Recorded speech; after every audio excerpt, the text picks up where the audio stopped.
one perhaps final thought on these things that will not be in God's heaven for us because they are not there with Him even now. But they are in our lives and we feel miserable for them. But I think it's an encouraging thought to realize that these things will not be present with God, that our eternal future will not have this with them. So welcome this morning, good morning. And Revelation 21:4 is the verse that we have kind of been going through for a while. And God shall wipe away all tears from their eyes, and there shall be no more death, neither sorrow nor crying. Neither shall there be any pain, for former things are passed away. Pain, there will not be pain. So this is the sense of new wounds, new hurts, new offenses taken. And this is such an interesting one because we can hardly imagine it, but we have to realize that Satan will not be present there. Well, I haven't even mentioned him as one of the things that are not in God's reality, but okay. It will not be in God's heaven for us, sorry. So Satan, our old sin nature will not be there. So this is an interesting point because there is like a false duality in our heads, and I have heard this with on the streets as we talk with people. People have said there cannot be light without darkness. And recently in a Bible study, even a brother was bringing something up like this. He was saying something sort of that if there is no offenses and conflicts in heaven between people, then where is what can be, where is the joy of forgiveness sort of idea. So this is a false duality because it's not true that light cannot exist without darkness. Actually, darkness just doesn't exist, okay? Darkness is the absence of light. Light is the real thing. Darkness is just the absence of something. So the same way evil and sin and pain and offenses, it's just the absence of God.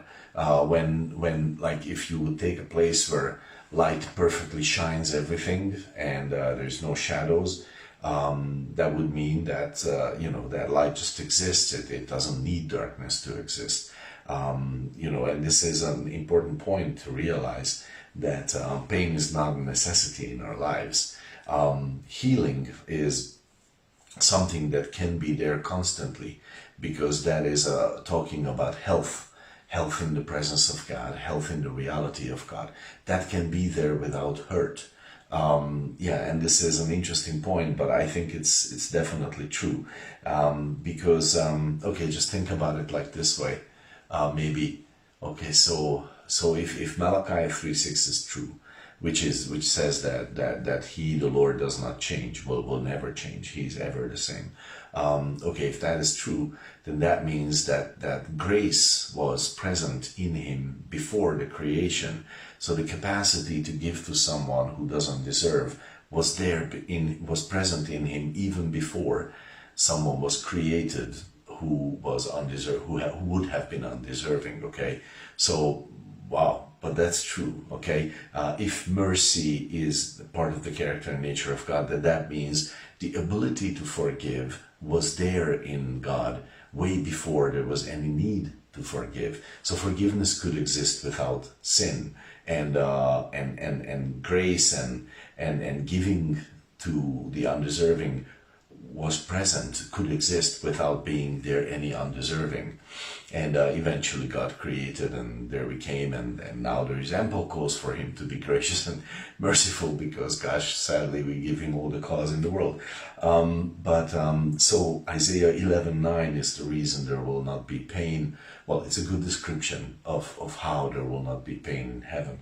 They shall not hurt nor destroy in all my holy mountain, for the earth shall be full of the knowledge of the Lord as the waters cover the sea. So this means that the reality of God will fill. This is a good description. We could apply this to heaven, and this is a good description. And it says, well, the reality of God will fill everything. There will not be pain. There will not be sorrow. There will not be death, because those things don't need to exist for there to be light and life and joy and health and healing.